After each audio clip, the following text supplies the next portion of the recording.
What's good, guys? Welcome to my YouTube channel, Eric Broadus YouTube. I say again, welcome to my YouTube channel, Eric Broadus YouTube, and welcome to my Snacks 123 channel on Rumble. And today, we're going to cover the different types of chemical agents. And when I talk about chemical agents in today's video, I'm just basically going to go over them by, say, classification. Not every individual chemical agents. There's a lot, and there's a bunch of different combinations that can be mixed together. But anyway, let's get to it, guys. All right. The main types of chemical agents are nerve agents, blister agents, choking agents, or you can say pulmonary agents and blood agents, okay? And you have other categories, which include riot control agents, such as tear gas. You have different types of tear gas or VX gas. You have CX gas. Let's see. Let me think. What are some other? Oh, you have incapacitating agents and toxic industrial chemicals. Okay? And these can be used as weapons, but are also produced for legitimate purposes. All right? All right. Your four primary types of agents. And first up is nerve agents. Okay? Nerve agents obviously are the most dangerous because they affect the nervous system, and they can cause various symptoms such as convulsions, paralysis, and unaliving. Okay, some examples include sarin and VX. Obviously, I just mentioned that. Those just to name a few. Okay, amongst the blister agents. Okay, these cause severe skin, eye, and respiratory tract irritation and blistering. Sulfur mustard is one well-known example. Yeah. All right. Remember I talked about my short. Oh no, it was another video, long form video that I did, surviving chemical warfare, where I talked about it was above pepper spray that they used on us, but it was combined with something greater than pepper spray, and it had a combination of mustard gas and some other chemical that they had used. You know, we were going through training on my way to Iraq.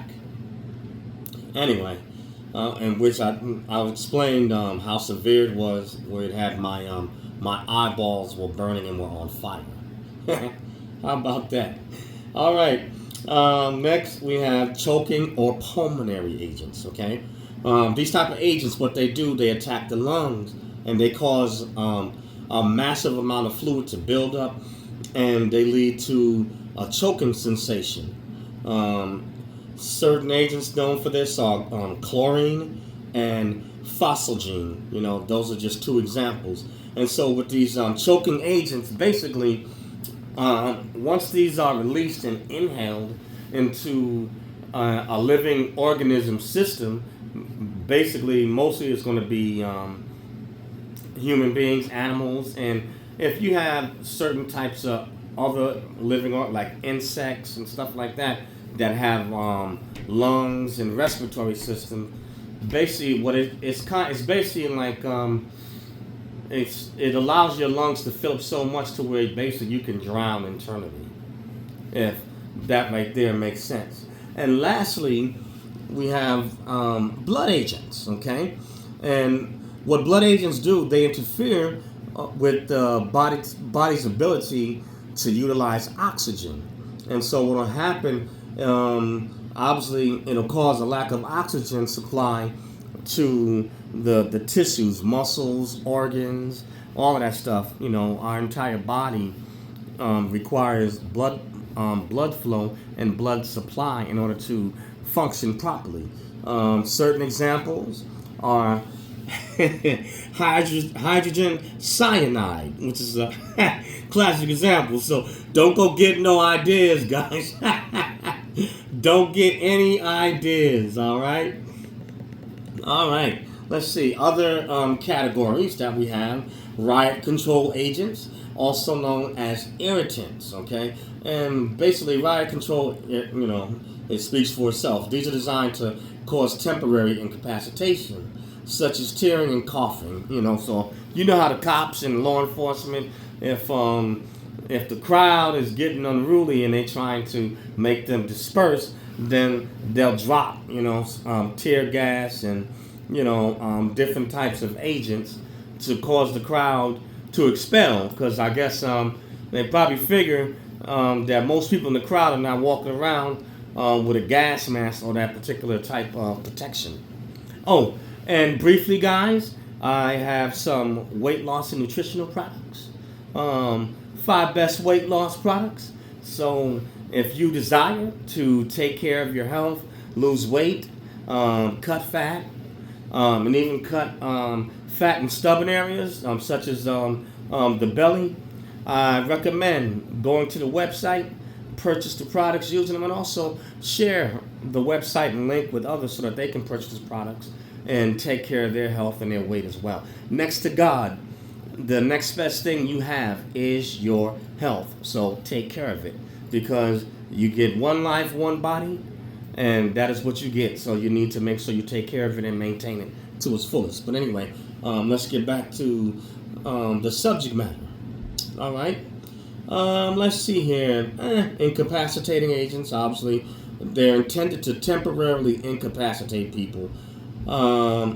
But it can be serious, and really deadly. Oof, boy, I said that word, deadly, in extremely high dosages. And now, when we talk about incapacitating agents, now, it may sound in a way like it's kind of light, in any of these agents. But if you get an individual that understands chemistry and science, and knows, and what would you call them? Even if they understand biology, chemistry, science, and like hazmat, hazardous materials, and anywhere in that, I'm trying to think. There's another word for it. What is the other word for it? There's another word for like hazmat specialist, but a bio-environmental. What is it? Is it bioenvironmental? I think it's bioenvironmental. So if you get someone that happens to understand even just the basics and how to put chemicals together and put them together in lethal dosages, they can do a lot of damage and also unalive, populations. They can cause anything from explosions, different types of fires, different types of hazards. Trust me, something as simple as, let me see, what can I think of? A household product, like something like maybe Clorox bleach or something like that. If individuals know how to utilize it and amplify it, and then they decide and turn it into a gas, which is actually, I'm not going to say that on here, what I'm saying, but it's actually not hard to take a household cleaning product or other agents and make them lethal, and turn it into a gas or some type of formula, and then release it, upon large populations, or where you can find certain groups of people, and you can do a lot of damage. If read the back, of what your Clorox bleach and some of your other household goods and pesticides will send them. Excuse me, guys. Just recovering, being under the weather, but you'd be surprised. But something as simple as stuff that we use to clean our house and what's up under your cabinet. If somebody knows what they're doing, they can get a hold of it and unleash it onto the population, and it can cause a lot of damage, And some of this stuff, it can have certain organisms or micro organisms that can multiply, Let's see. Next up, toxic industrial chemicals. All right. Excuse me. Okay, these are chemicals that have legitimate industrial uses, that can be weaponized to cause mass casualties. Some like chlorine and phosgene are considered basically dual use agents. You know, but yeah, you know, but something as simple, even a lot of chemicals, or you smell that stuff coming out of industrial plants or factories. I'm trying to tell you, this stuff is real. Don't sleep on it, you know. And I look at maybe things a bit from a military perspective, you know what I'm saying, especially having been in combat, and then even in peacetime in the military, we get a lot of training, you know, say either in field exercises or we play what is known as like war games or war exercises.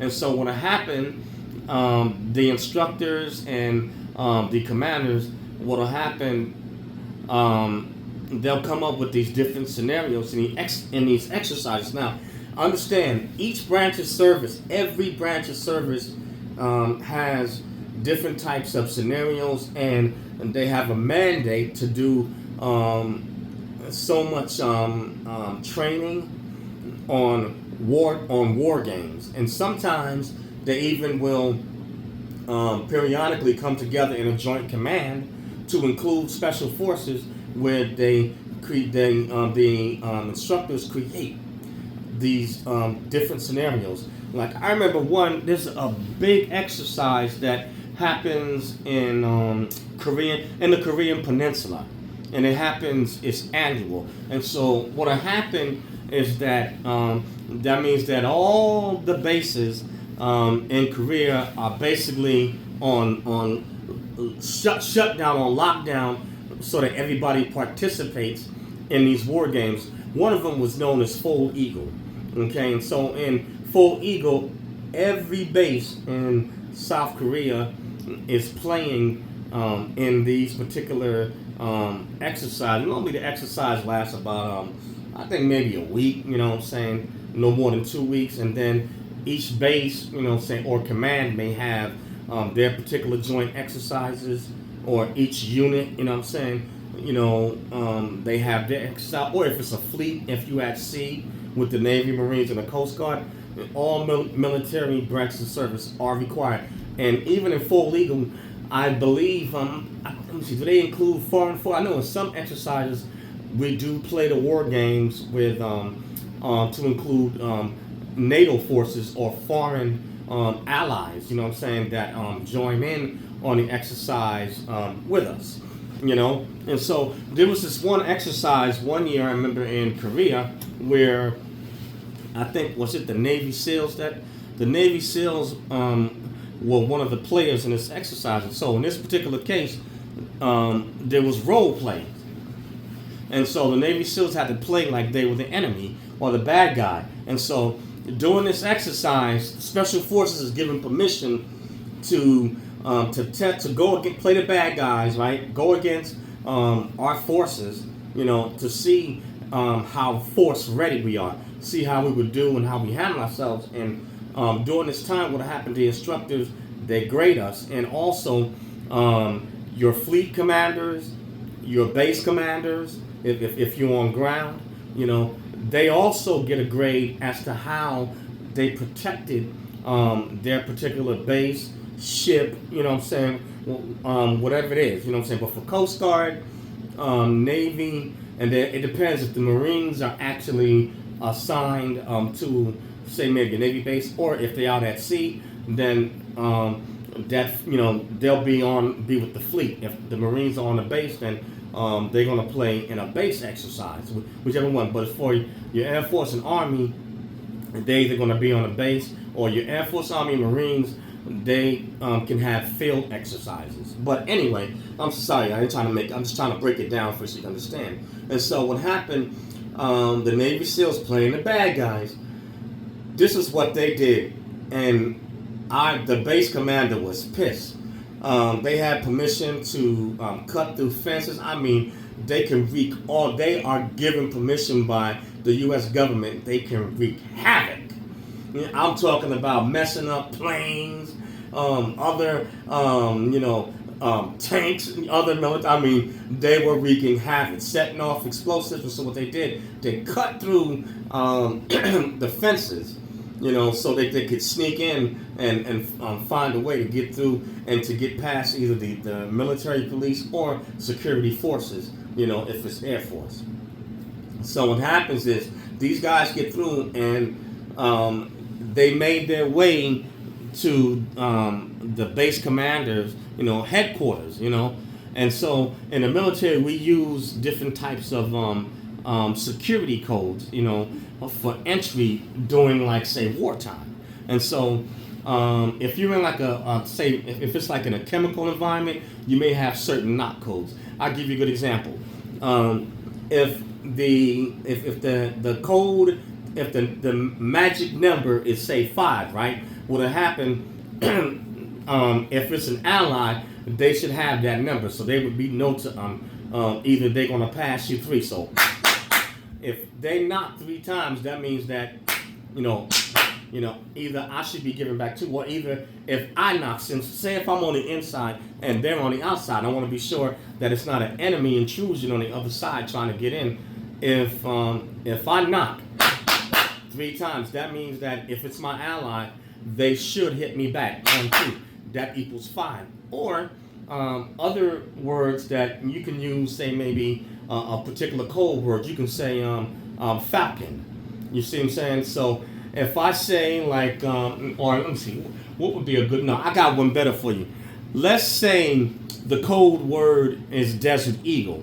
So if I say, what's the code word? If I say desert and they shoot back and they say eagle, you understand what I'm saying? Then, boom, upon, doing every other check I can possibly do, I can then let them in, you know what I'm saying? But I still have to do all my other security checks and balances because the enemy, could intercept, those particular chem and not codes, and also our code word, and then they can then breach. It's called the breach of security. And then they could breach, then once they get in and get inside, our interior, they can either unalive everybody or, do some serious harm, damage, destroy equipment, steal battle plans, I mean, all types of stuff. But what happened is that somehow these Navy SEALs, and they did this slick. Once they snuck onto the base, and I'm talking about these guys move in stealth mode. I mean, they could move and hide. I mean, places worse than Secret Squirrel, things you ain't even thought of. And so somehow they got the chem codes, and they gained access to where the base commander was beyond a sealed blast door in a hardened or bunkered facility. They got in, and under this scenario, they killed. They unalived the base commander, his entire staff, and they wiped out the entire battle staff, or I'm trying to find, it's the battle staff, but we call it a different word when you're in wartime. I can't think of the word, but you guys get the picture. But they wiped these guys out in 5 minutes, and I mean the base commander was pissed. They all, got kill cards, boom, you're unalive, bam, bam, bam, bam. Wipe them out fast. And so basically, what I'm trying to say, what they did was the SEALs playing the bad guys or the enemy, they went in and they cut the head off the snake or the head operation. Let me just put it to you that way. What is it? See, now I keep thinking about it. Let me see, what is it? It's strategic. I know it's, what do they call it? The TOC? The TOC would be tactical operations. What is the word for it? But you get, I think it's the TOC, but I forgot what you call the battle command when they bring all the staff together that does all the strategic plannings and the moving and all, moves the forces. I'll think about it. I'll figure it out. Excuse me, guys. I'm so sorry. But, they were slick, These guys, man, you be trying to get into a hard facility, and if you outside, these guys are hiding behind a tree and be like, psst, hey you, you know what I'm saying? Move out of my way, you blocking my kill shot. You know, and then even at the time where I lived at, even though because I lived so close to the base at one time, we was playing exercise. Even where I lived at, you know, going off base, it was still part of the play zone. And so I'm going to my apartment complex, and my apartment complex at the time, it had, and this is in South Korea, it had like this long wall. And so I'm getting ready to go inside my building, and when I turn my eyes to the right, I got a whole squad of special forces guys. They were sitting down in my apartment complex, hiding up under this wall. I mean, there was just rows of them lined up, and they was like, "Hey, Cupcake," yeah, yeah, these guys is off the chain, you know. But I'm just trying to give you an idea. Now, picture somebody. Now, that's okay. Obviously, we know special forces is trained, but even extreme, they have specialized training. But even if you take guys that either, you know, they don't have to even be infantry. Like I told you, if they understand, if they work in bioenvironmental, they know sciences, chemistry and stuff like that, and a civilian also. You know, somebody that works, you know, so that's not even a regular person, but if they happen to be a bit wacko, you know what I'm saying? If they know, you know, what to do with certain chemicals, and special forces guys, you have some guys you know, in the armed forces that know how to create explosives or explosive ordinances. You see what I'm saying? And so some explosive ordnance devices, you can also attach chemicals or particular agents, you know, in them. So when they explode, that agent, you know, boom, when that device detonates or that bomb goes off, it'll also not only send out whatever its particular projectiles or fragments or explosive device, you know, whatever's in it, it can also release chemicals or chemical agents or biological agents into the atmosphere, so that if they don't get their initial target, you know what I'm saying, by the explosive device itself, they get people, you know, or individuals, you know what I'm saying, through the chemicals or the biological agents. And so it's just something to think about. And, you know, we may think that something like this, you know, may not happen, but if you look at our environment and you see, you know, what has been taking place, I would not put it past, you know,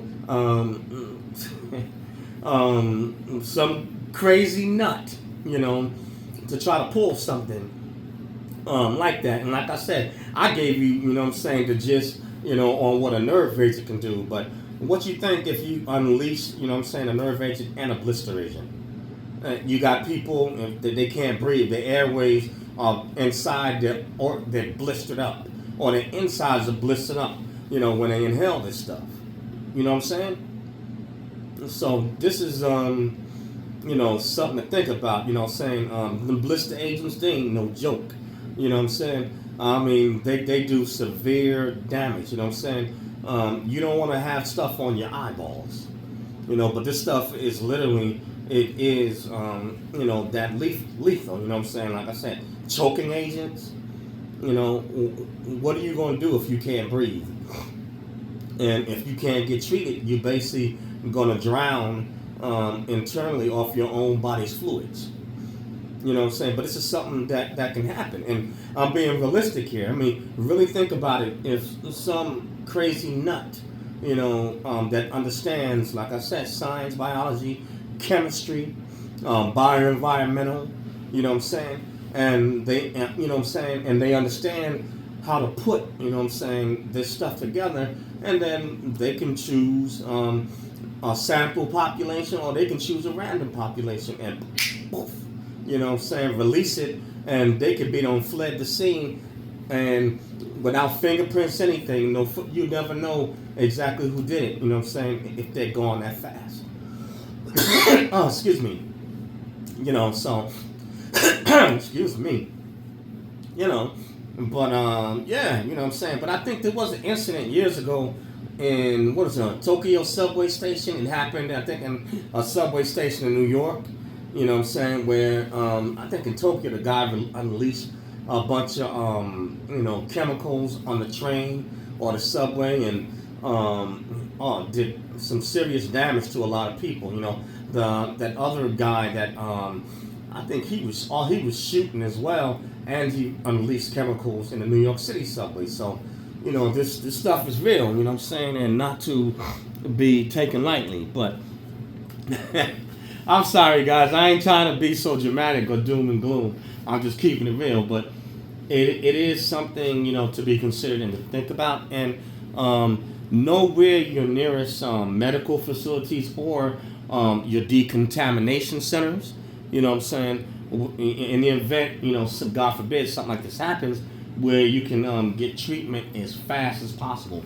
Because once something like this is unleashed into an environment or a population, until you get treatment, you know, most of it, pretty much, this stuff doesn't stop. It just basically continues. And even if it does, you know what I'm saying, die off, it normally is going to take anywhere from several days to probably at least a couple of weeks before the oxygen in the air would allow it to dissipate. But by then, the damage is done. You know, so just something to think about, guys. You know, but that's all I have on this one. I'm not trying to be doom and gloom, you know what I'm saying? But the name of this channel is Eric Broadus YouTube, ERICBROADUS, YouTube.com or Eric Broadus YouTube. And also Snacks, SNAKZ 123 on Rumble. Okay, so for my Eric Broadus YouTube channel, smash the bell to become a subscriber.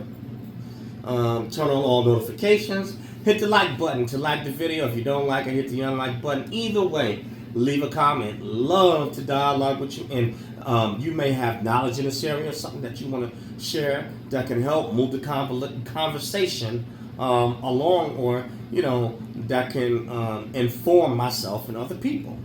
All right? You know, and let's see. Also, please hit that hype button. Hype the video. You know, share, subscribe, you know, and on my Snacks 123 on Rumble, subscribe to me on Rumble. Hit the like or unlike button. If you don't like it, hey, that's cool too. If you like it, hey, give me a thumbs up. Either way, leave a comment. Love to dialogue with you. And I also have my podcast, Snacks Thoughts, SNAKZ THOUGHTS.